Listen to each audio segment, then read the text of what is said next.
നമസ്കാരം. തൃശൂരിൽ ഇക്കുറി LDF സ്ഥാനാർത്ഥി അഡ്വക്കേറ്റ് VS സുനിൽകുമാറിനാണ് മുൻതൂക്കമെന്ന് എക്സിറ്റ് പോൾ ഫലങ്ങൾ മുഴുവൻ പ്രവചിക്കുമ്പോൾ വല്ലാത്ത ചൊറിച്ചിലാണ് വലതുപക്ഷ മാധ്യമങ്ങളായ മനോരമയ്ക്കും മാതൃഭൂമിക്കും. എങ്ങനെയെങ്കിലും LDF സ്ഥാനാർത്ഥിയുടെ ഈ വിജയം ഇല്ലാതാക്കണം, മുൻതൂക്കം ഇല്ലാതാക്കണം, VS സുനിൽകുമാറിനെ എങ്ങനെയെങ്കിലും താറടിച്ച് കാണിക്കണം. അതിനുവേണ്ടി കച്ചകെട്ടി ഇറങ്ങിയിരിക്കുകയാണ് മനോരമയും മാതൃഭൂമിയും. പതിവ് പോലെ തന്നെ തലക്കെട്ടിലൂടെ ജനങ്ങളെ തെറ്റിദ്ധരിപ്പിക്കുക. അങ്ങനെ ഒരു കൊടിയ വിഷം ഇന്നും തുപ്പിയിട്ടുണ്ട്. അതായത് കഴിഞ്ഞ ദിവസം സുനിൽകുമാറിന്റെ ഉറ്റ സുഹൃത്തായ നടൻ ടോവിനോ അദ്ദേഹത്തെ വിളിക്കുകയാണ്. അദ്ദേഹം ഫോണിൽ വിളിച്ചത് പ്രകാരം VS സുനിൽകുമാർ ഷൂട്ടിംഗ് സെറ്റിൽ പോയി ടോവിനോയെ കാണുന്നു. ഇരുവരും തമ്മിൽ മൊബൈലിൽ ഒരു ഫോട്ടോ പകർത്തുന്നു. ആ ഫോട്ടോ സമൂഹ മാധ്യമങ്ങളുടെ ഒരു സ്നേഹത്തിന്റെ പേരിൽ VS സുനിൽകുമാർ ഷെയർ ചെയ്യുന്നു. അതുപോലെ തന്നെ പല പാർട്ടി നേതാക്കന്മാരും ഇതൊക്കെ ഷെയർ ചെയ്യുകയാണ്, പല പ്രവർത്തകരും ഷെയർ ചെയ്യുന്നുണ്ട്. അപ്പോൾ അങ്ങനെ അത് ടോവിനോ തോമസ് കാണുന്നു. ടോവിനോ നേരെ സുനിൽകുമാറിനെ വിളിക്കുന്നു. സുനിലേട്ട, ഞാനിപ്പോൾ തിരഞ്ഞെടുപ്പ് കമ്മീഷന്റെ അംബാസിഡറാണ്, അപ്പോൾ അതുകൊണ്ട് എൻ്റെ ഫോട്ടോ വെച്ചിട്ടുള്ള പോസ്റ്ററുകളൊന്നും നിങ്ങൾ ഷെയർ ചെയ്യരുത്, അങ്ങനെ ഷെയർ ചെയ്യാൻ പാടില്ല, അങ്ങനെയാണ് നിയമം, അത് നിയമവിരുദ്ധമാണെന്ന് പറഞ്ഞ് ഒരു ബോധവൽക്കരണ ക്ലാസ് പോലെ അദ്ദേഹത്തിനെ ബോധവൽക്കരിക്കുകയാണ് ടോവിനോ ഫോണിൽ വിളിച്ച്. അപ്പോഴാണ് സുനിലേട്ടൻ പോലും അറിയുന്നത്, അതായത് ഈ ടോവിനോ തോമസ് തെരഞ്ഞെടുപ്പ് കമ്മീഷന്റെ അംബാസിഡർ ആണെന്ന്. അപ്പോൾ എന്തായാലും പറഞ്ഞത് നന്നായിടാ എന്ന് പറഞ്ഞ് ഈ പോസ്റ്ററുകൾ ഡിലീറ്റ് ചെയ്ത് കളയുകയാണ്.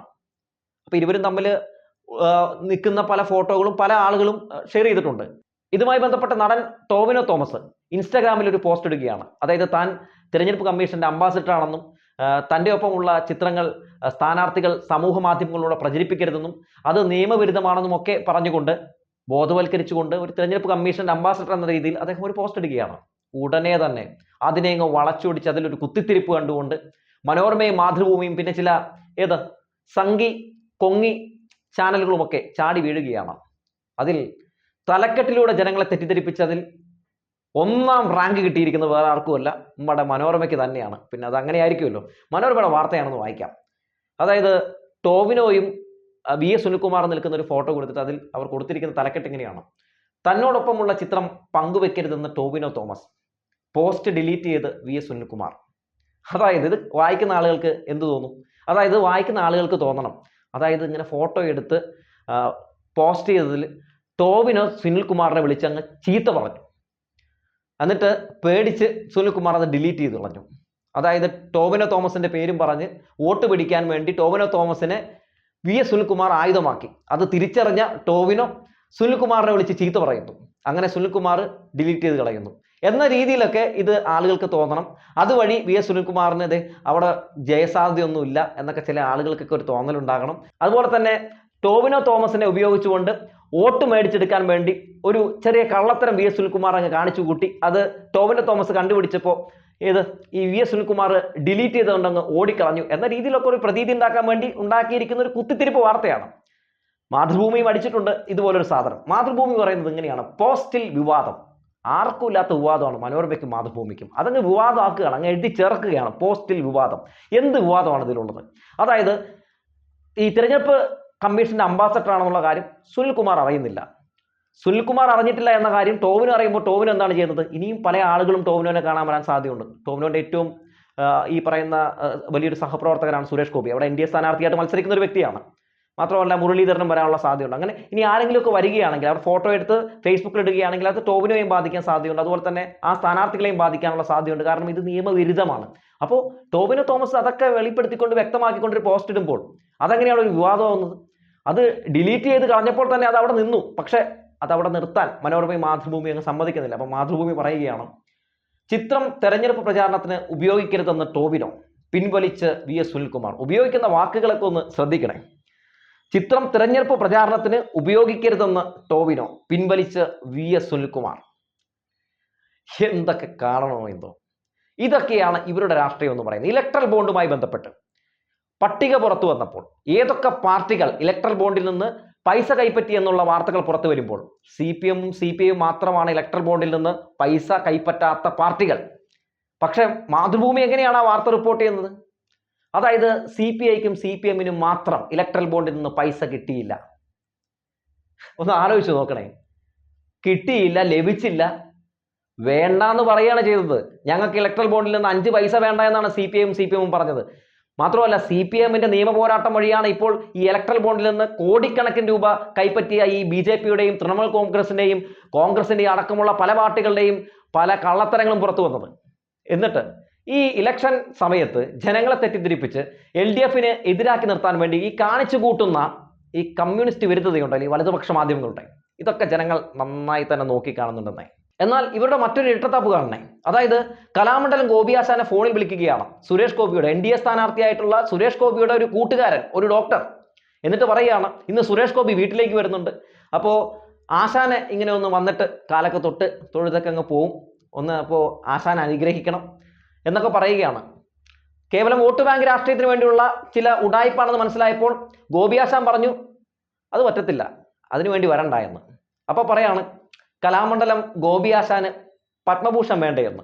ഒന്ന് ആലോചിച്ച് നോക്കണേ, എത്ര വലിയ വാർത്തയാണെന്ന് ആലോചിക്കണം. പക്ഷേ ഇതിൻ്റെ പേരിലൊന്നും ഇവിടെ ഒരു മാധ്യമങ്ങളും ഒരു വലിയ തോതിൽ വാർത്ത റിപ്പോർട്ട് ചെയ്തുകൊണ്ടുള്ള കളികളൊന്നുമില്ല കേട്ടോ. BJPക്കും UDFനും എന്തും ചെയ്യാം. ഇലക്ഷൻ കാലഘട്ടത്തിൽ അങ്ങനെയാണ്. മനോരമയും മാതൃഭൂമിയും അങ്ങ് കണ്ണടയ്ക്കും. ഇനിയിപ്പോൾ വലിയ രീതിയിൽ പ്രേക്ഷകരുടെ ഭാഗത്തു നിന്ന് വിമർശനങ്ങൾ ഉയർന്നാൽ ഒരൊറ്റ വാക്കിൽ അങ്ങ് എഴുതി അങ്ങ് അവസാനിപ്പിക്കും. ഇതാണ് ഇവരുടെ മാധ്യമധർമ്മം എന്ന് പറയുന്നത്. എന്തായാലും ഈ ഇലക്ഷൻ കാലഘട്ടത്തിൽ മാധ്യമങ്ങളുടെ നിഷ്പക്ഷത നന്നായി തന്നെ നമുക്ക് മനസ്സിലാക്കാൻ സാധിക്കുന്നുണ്ടെന്ന് മാത്രമല്ല, ഇവരൊക്കെ ഈ പേന കൊണ്ട് ഒളിപ്പിച്ച് വെക്കാൻ നോക്കുന്ന ചില കാപട്യങ്ങൾ ഇതുപോലുള്ള ചാനലുകൾ ഉള്ളിടത്തോളം കാലം നിങ്ങൾക്ക് അങ്ങനെ എക്കാലത്തും ജനങ്ങളുടെ മുന്നിൽ നിന്ന് ഒളിപ്പിച്ച് വെക്കാൻ കഴിയുമെന്ന ഒരു വിചാരവും വേണ്ട. അതൊക്കെ നിങ്ങളുടെ വെറും തെറ്റിദ്ധാരണ മാത്രമാണ്. നിങ്ങൾ എന്തൊക്കെ ഒളിപ്പിച്ച് വെക്കാൻ നോക്കിയാലും, എന്തൊക്കെ കുത്തിത്തിരിപ്പ് പ്രചരിപ്പിക്കാൻ ശ്രമിച്ചാലും, എന്തൊക്കെ വ്യാജ വാർത്തകൾ പ്രചരിപ്പിക്കാൻ ശ്രമിച്ചാലും, ഏതൊക്കെ രീതിയിൽ സ്ഥാനാർത്ഥികളെ തകർക്കാനും ഇല്ലാതാക്കാൻ ശ്രമം നടത്തിയാലും അതിൻ്റെയൊക്കെ സത്യാവസ്ഥ സത്യസന്ധമായി തന്നെ ഇങ്ങനെ റിപ്പോർട്ട് ചെയ്തുകൊണ്ടേയിരിക്കും. എല്ലാ സ്ഥാനാർത്ഥികളെ അവർ ജയിക്കാനുള്ള എല്ലാ ആളുകളെയും കാണുന്നത് സ്വാഭാവികമല്ലേ. അത് നമുക്ക് അനുകൂലമുള്ളവരും പ്രതികൂലമുള്ളവരും ഒക്കെ നമ്മൾ കാണുമല്ലോ. ഞാനോ ടോവിനും കൂടി ഒന്നിച്ചുള്ള ഫോട്ടോ ഇടുന്നതിൽ പ്രശ്നം ഉണ്ടായിരുന്നില്ല. അത് അയാൾ ഇലക്ഷൻ കമ്മീഷന്റെ ഈ ബ്രാൻഡ് അംബാസിഡർ ആണെന്ന് നമുക്ക് അറിയുന്നില്ല.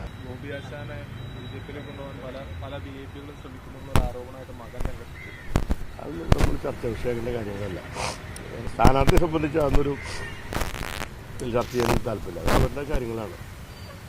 ഞാൻ അഭിപ്രായം വേണ്ട കാര്യങ്ങളല്ല. വേറെ വല്ല കാര്യം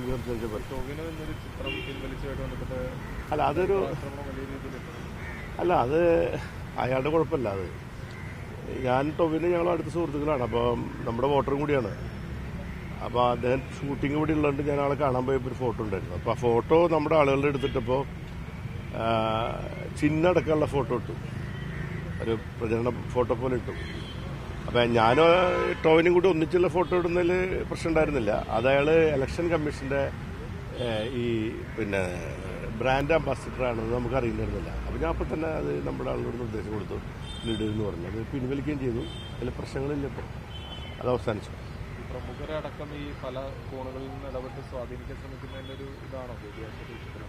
അല്ല, അത് എല്ലാ സ്ഥാനാർത്ഥികളും അവർ ജയിക്കാനുള്ള എല്ലാ ആളുകളെയും കാണുന്നത് സ്വാഭാവികമല്ലേ. അത് നമുക്ക് അനുകൂലമുള്ളവരും പ്രതികൂലമുള്ളവരും ഒക്കെ നമ്മൾ കാണുമല്ലോ. വോട്ടർമാരെന്ന നിലയിൽ അത് നമ്മളെ എല്ലാവരും കാണാൻ എല്ലാവരും ശ്രമിക്കും. അതൊരു പുതിയ കാര്യമല്ല. അതിലിപ്പോൾ നമ്മൾ ഒരു സ്ഥാനാർത്ഥി എന്ന് പറഞ്ഞാൽ നമ്മൾ എല്ലാ വിഭാഗം ആളുകളെയും പൊളിറ്റിക്കലായിട്ട് നമുക്ക് ചില വിഷയങ്ങൾ, അല്ല വ്യക്തികൾ എന്ന നിലയിൽ നമ്മളിപ്പോൾ സാംസ്കാരിക പ്രവർത്തകർ, കലാരംഗത്തുള്ള ആൾക്കാർ, സിനിമാ രംഗത്ത്, നാടകരംഗത്തൊക്കെയുള്ള എല്ലാ ആളുകളെയും എല്ലാ സ്ഥാനാർത്ഥികളും പരമാവധി കാണാൻ ശ്രമിക്കുന്നത് ഇലക്ഷൻ പ്രവർത്തനത്തിൻ്റെ ഭാഗമാണ്. അതിൽ എന്തെങ്കിലും വിവാദം ഉണ്ടാകുന്നതിലൊന്നും യാതൊരു അർത്ഥമില്ല. അത് നമ്മൾ ആ രീതിയിലുള്ള വിവാദത്തിലേക്ക് പോകേണ്ട കാര്യമില്ലാന്ന് എനിക്ക് തോന്നുന്നത്. സ്വാധീനിക്കാൻ ശ്രമിക്കുന്നു എന്നാണ് സുരേഷ് ഗോപി സ്വാധീനിക്കാൻ ശ്രമിക്കുന്നു എന്നാണ് മകൻ പോസ്റ്റ് ഇട്ടിരിക്കുന്നത്. ഞാനത് വായിച്ചിട്ടില്ല. നിങ്ങൾ പെട്രോളിന്റെ വില കൂടിയതിനെ പറ്റി ചർച്ച ചെയ്യും, ഡീസലിന്റെ വില കൂടിയതിനെ പറ്റി ചർച്ച ചെയ്യും, കുക്കിംഗ് ഗ്യാസിനെ പറ്റി ചർച്ച ചെയ്യും. ഈ ഇലക്ഷനിൽ പ്രധാനമായിട്ട് നമ്മൾ ചർച്ച ചെയ്യേണ്ട വിഷയങ്ങൾ അതാണ്. നമ്മൾ സ്ഥാനാർത്ഥികളായിട്ടുള്ള ആൾക്കാർ പല വ്യക്തികളെയും കാണുന്ന വിഷയങ്ങളല്ല ജനങ്ങളിലേക്ക് എത്തിക്കേണ്ടത്. നമ്മുടെ രാജ്യത്തെ സംബന്ധിച്ച ഒരുപാട് കാര്യങ്ങൾ നമുക്ക് ഈ തെരഞ്ഞെടുപ്പിൽ ചർച്ച ചെയ്യാനുണ്ട്.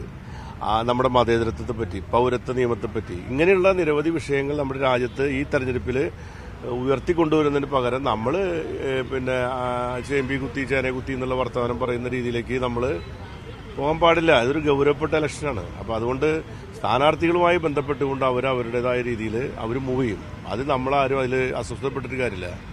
അത് എനിക്ക് പറ്റാവുന്ന രീതിയിൽ ഞാൻ ആളുകളുടെ അടുത്ത് പോയി അവരുടേതായ രീതിയിൽ മൂവ് ചെയ്യും. അത് വളരെ